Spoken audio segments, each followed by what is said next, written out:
Joinder of parties, अगर एक से ज़्यादा पार्टीज़ हों तो उनको जॉइन कर दिया जाता है, इसको जॉइंडर ऑफ पार्टीज़ कहते हैं। जैसे एक से ज़्यादा प्लेंटिफ्स हों, उनको आपस में एक साथ जॉइन कर दिया जाए तो उसको कहेंगे जॉइंडर ऑफ प्लेंटिफ्स। एग्जांपल के तौर पे समझते हैं, ए और बी जो हैं अगर सी द्वारा असॉल्ट किए गए हैं तो ए और बी एक साथ जॉइंटली सी के खिलाफ एक्शन ले सकते हैं। ठीक है, तो ए और बी को एक साथ ज्वाइन कर दिया जाएगा, यह जॉइंडर ऑफ प्लेंटिफ्स कहलाएगा। ये दोनों प्लेंटिफ जो हैं इनको ज्वाइन कर दिया गया है सूट के अंदर सी के खिलाफ। ऐसे ही जॉइंडर ऑफ डिफेंडेंट्स होता है। फॉर एग्जांपल, अगर ए और बी एक साथ मिलके साइमल्टेनियसली सी को असॉल्ट करते हैं तो सी तो यहाँ पे प्लेंटिफ हुआ और डिफेंडेंट कौन हुए, ए और बी।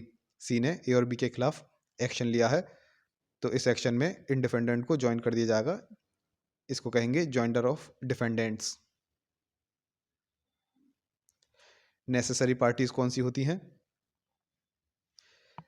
वह पार्टी जिसके अगेंस्ट रिलीफ सॉट किया गया हो। ठीक है, जैसे मान लो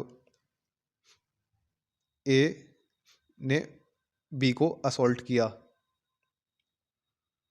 ठीक है, तो उसमें बी ए के खिलाफ एक्शन लेगा। ए जो है नेसेसरी पार्टी है जिसके अगेंस्ट रिलीफ क्लेम किया गया है। ठीक है, one against whom a relief is sought, और उसकी एब्सेंस में अगर ए को अगर पार्टी नहीं बनाया गया केस में तो डिक्री पास नहीं होगी या फिर अफेक्टिव ऑर्डर जो है वह पास नहीं होगा। अगर ए को आपने पार्टी ही नहीं बनाया इस केस में, क्योंकि यही नेसेसरी पार्टी है, इसके ही अगेंस्ट रिलीफ क्लेम की गई है, तो उस केस में सूट जो है उस सूट में डिक्री पास नहीं होगी। If the necessary party is not included in the suit, then the suit is liable to be dismissed. उस सूट को डिसमिस कर दिया जाएगा। जैसे फॉर एग्जांपल, पार्टीशन के सूट में सभी शेयरर्स जो होते हैं वह नेसेसरी पार्टीज होते हैं। अब एक व्यक्ति है ए, उसके बच्चे हैं बी और सी। ठीक है, अब ए के मृत्यु के बाद बी और सी के बीच में इस प्रॉपर्टी का पार्टीशन होना है, तो ये दोनों ही पार्टी बनाए जाने ज़रूरी हैं क्योंकि ये दोनों ही इसके शेयर होल्डर हैं इस प्रॉपर्टी के। अगर इनमें से किसी को भी नेगलेक्ट किया गया, पार्टी नहीं बनाया गया, तो वह सूट डिसमिस हो जाएगा। तो क्या याद रखना है, जिस व्यक्ति के अगेंस्ट रिलीफ क्लेम की गई हो और जिसके एब्सेंस में डिक्री पास नहीं हो सकती, वह नेसेसरी पार्टी होती है। प्रॉपर पार्टी कौन सी होती है? जिसके एब्सेंस में ऑर्डर तो पास हो जाएगा लेकिन केस को कंप्लीट करने के लिए उसका फाइनल डिसीजन देने के लिए वह उसकी प्रेजेंस ज़रूरी हो। ठीक है, ऑर्डर तो पास हो जाएगा, अफेक्टिव ऑर्डर, लेकिन केस को कंप्लीट करने के लिए, उसका फाइनल डिसीजन देने के लिए उस व्यक्ति की प्रेजेंस ज़रूरी हो, उस व्यक्ति को प्रॉपर पार्टी कहते हैं।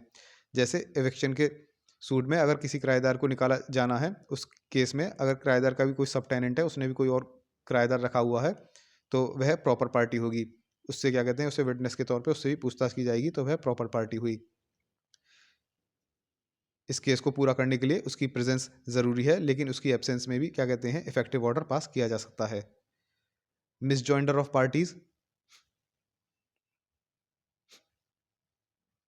अगर दो या दो से ज़्यादा व्यक्ति जो हैं वह किसी सूट में पार्टी के तौर पे ज्वाइन कर दिए गए हैं, ये जॉइंडर के जो प्रोविजंस है उसके कॉन्ट्रावेंशन में, और वे ना तो नेसेसरी पार्टी हैं ना ही प्रॉपर पार्टी हैं, उस केस में यह कहलाएगा मिसजॉइंडर ऑफ पार्टीज। और दो या दो से ज़्यादा व्यक्ति को आपस में ज्वाइन कर दिया किसी केस में और वे ना तो नेसेसरी पार्टी थे ना ही वो प्रॉपर पार्टी थे, उनको ज्वाइन कर दिया, वह मिसजॉइंडर कहलाएगा। ठीक है, गलत जॉइंडर किया गया है। और नॉन जॉइंडर क्या होगा? नॉन जॉइंडर होगा अगर कोई व्यक्ति नेसेसरी पार्टी या फिर प्रॉपर पार्टी था और उसको ज्वाइन नहीं किया गया है, and he has not been join. ऊपर वाले केस में गलत व्यक्तियों को ज्वाइन कर दिया गया जो कि ना तो नेसेसरी पार्टी थे ना ही प्रॉपर पार्टी थे, तो वह था मिस जॉइंडर, गलत जॉइंडर।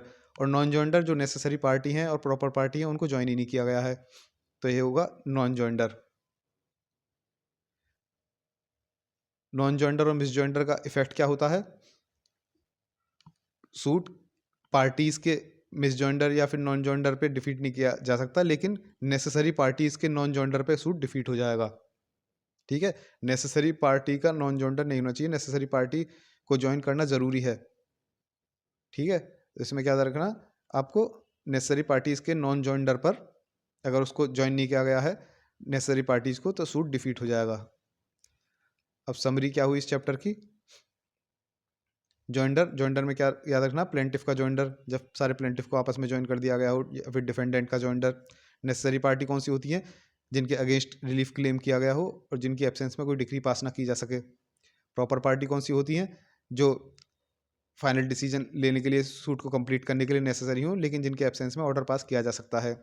मिसजॉइंडर, गलत लोगों को ज्वाइन कर दिया गया हो, जो कि ना तो नेसेसरी पार्टी हो ना ही प्रॉपर पार्टी हो, ऐसे लोगों को ज्वाइन कर दिया गया हो, वह मिसजॉइंडर कहलाएगा।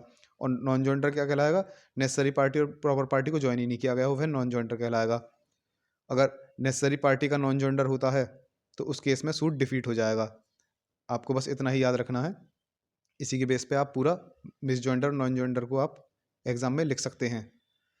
ये सारी समरी पीडीएफ के एंड में सभी चैप्टर्स की एक साथ मिल जाएगी, एग्जाम से पहले रट लेना इनको। नेक्स्ट देखते हैं cause of action next video में।